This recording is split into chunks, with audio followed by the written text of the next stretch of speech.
صلیت علی ابراہیم وعلی آل ابراہیم انک حمید مجید اللہم بارک علی محمد وعلی آل محمد کما بارکت علی ابراہیم وعلی آل ابراہیم انک حمید مجید۔ اللہ رب العزت کی مختصر حمد و ثنا کے بعد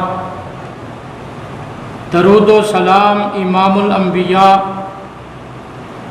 امام الہدیٰ جناب محمد الرسول اللہ صلی اللہ علیہ وسلم پہ لا تعداد درود و سلام کے بعد آج میں جس موضوع پر لب کشائی کرنا چاہتا ہوں وہ موضوع یہ ہے اللہ کے نزدیک عزت والا آدمی کون سا ہے، یا آپ یوں سمجھ لیں عزت والے لوگ کون سے ہیں۔ اللہ تعالیٰ فرماتے ہیں، اللہ تعالیٰ نے تم لوگوں کو مذکر اور مؤنث سے پیدا کیا ہے، یعنی مرد عورت سے، اور پھر اللہ فرماتے ہیں کہ تمہارے قبائل بنائے، ذاتیں اور برادری بنائی، کیونکہ تاکہ تمہاری پہچان ہو سکے۔ فرمایا اللہ کے ہاں عزت والا چودھری نہیں ہے، اللہ تعالیٰ کے ہاں عزت والا کوئی برادری کا بندہ نہیں یا برادری کے لوگ نہیں۔ اللہ تعالیٰ کے ہاں عزت والا وہ ہے جو تقوی کو اختیار کرتا ہے، پرہیزگاری کو اختیار کرتا ہے۔ بھائی جان، ہمارا جو سلسلہ ہے اس کے برعکس ہے، ہم عزت اس کو دیتے ہیں جو چودھری ہوتا ہے، وڈیرا ہوتا ہے اور زمانے کا ذلیل ترین انسان ہوتا ہے، اس کو ہم عزت دیتے ہیں، اس کو پروٹوکول دیتے ہیں۔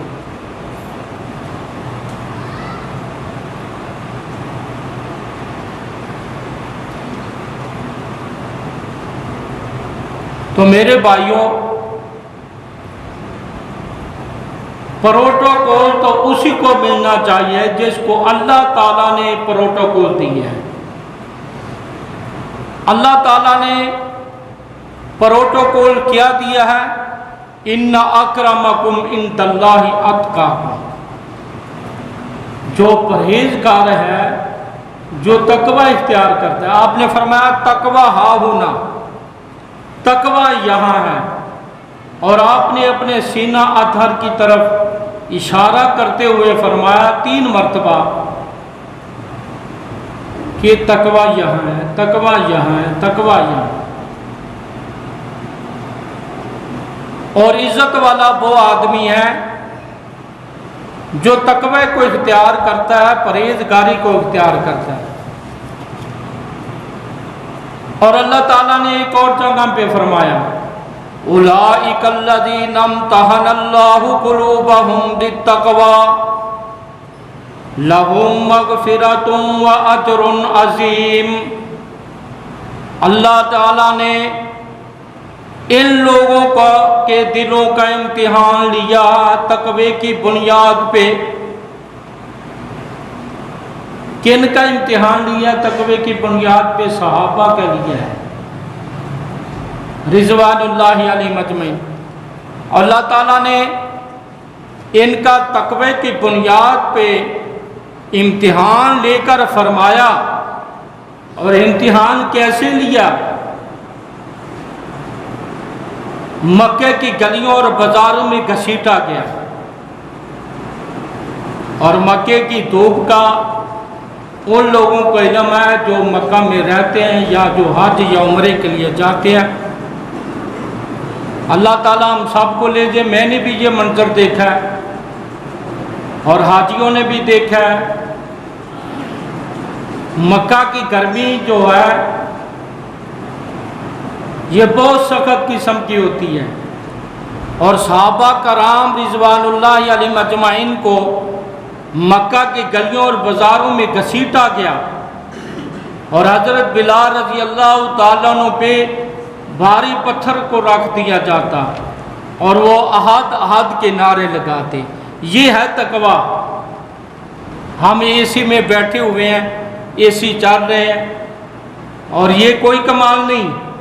چلو نعمت ہے، فائدہ اٹھانا چاہیے، لیکن اگر لائٹ جاتی ہے تو گرمی بھی برداشت کرنی چاہیے. اس طرح کی طبیعت کریں،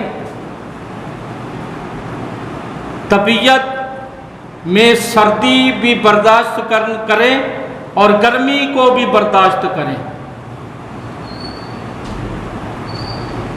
تو صحابہ کرام رضوان اللہ علیہم اجمعین کو اللہ پاک نے عظمت کیوں دی، عزت کیوں دی؟ تقوی کی بنیاد پہ. ان کے دلوں میں تقوی ہی تقوی تھا، پرہیزگاری ہی پرہیزگاری تھی. انہوں نے جاہ و جلال کو نہیں دیکھا، مال کو نہیں دیکھا، جان کو نہیں دیکھا. اسلام نے ڈیمانڈ کی، انہوں نے جان دے دی. اسلام نے مطالبہ کہ اس کی مال چاہیے، مال دے دیا. اسلام نے کہا اب تم نکلو جہاد کے لیے. صحابہ نکلے اور ایسے نکلے. اللہ تعالیٰ نے پھر صحابہ کرام رضوان اللہ علیہم اجمعین کے بارے میں اللہ نے فرما دیا، قال اللہ تبارک و تعالی اعوذ باللہ من الشیطان الرجیم الذین آمنوا وہاجروا وجاہدوا فی سبیل اللہ باموالہم وانفسہم اعظم درجۃ عند اللہ واولئک هم الفائزون یبشرہم ربہم برحمت منہ ورضوان وجنات لہم فیہا نعیم مقیم خالدین فیہا ابدا ان اللہ عندہ اجر عظیم. یہ وہ مقام ہے لوگوں کو اللہ دے رہے ہیں جو وہ لوگ ایمان لائے، جنہوں نے ہجرت کی، جہاد فی سبیل اللہ کی، یا اپنے مالوں اور جانوں کے ساتھ. اللہ فرماتے ہیں یہ لوگ کامیاب ہیں. تو کامیاب کون لوگ ہیں؟ جنہوں نے تقوی کو اختیار کیا، پرہیزگاری کو اختیار کیا. اور سلسلہ احادیث صحیحہ میں روایت موجود ہے، مسند احمد میں بھی حدیث ہے. نبی پاک صلی اللہ علیہ وسلم کے ایک صحابی حضرت عبداللہ بن مسعود رضی اللہ تعالیٰ عنہ، آپ نے فرمایا 4 آدمیوں سے قرآن سیکھو. ان 4 میں سے اب ابن مسعود بھی تھے رضی اللہ عنہ. قد چھوٹا تھا، درخت پہ چڑھے ہوئے تھے. سلسلہ حدیث صحیحہ میں بھی روایت ہے، مسند احمد میں بھی روایت ہے، سکہ بند روایت ہے. تو ہوا کی وجہ سے ان کی پنڈلیاں جھول رہی تھی. یعنی جو چھوٹا بندہ ہوتا ہے وہ آپ بہت ہی اندازہ لگا لیں. اور لوگ ہنس رہے تھے. نبی پاک نے فرمایا مما تضحکون، کس چیز کی وجہ سے مسکرا رہے ہو؟ صحابہ سے پوچھا. صحابہ کہتے ہیں اللہ کے رسول ان کی پنڈلیاں دیکھیں. میں قربان جاؤں نبی پاک صلی اللہ علیہ وسلم کے ان الفاظ پہ. کیا ارشاد فرمایا؟ فرمایا والذی نفسی بیدہ، اللہ کی قسم ہے جس کے قبضہ قدرت میں محمد رسول اللہ کی جان ہے. فرمایا اس کی دونوں پنڈلیاں اللہ کے نزدیک لہما اسکالو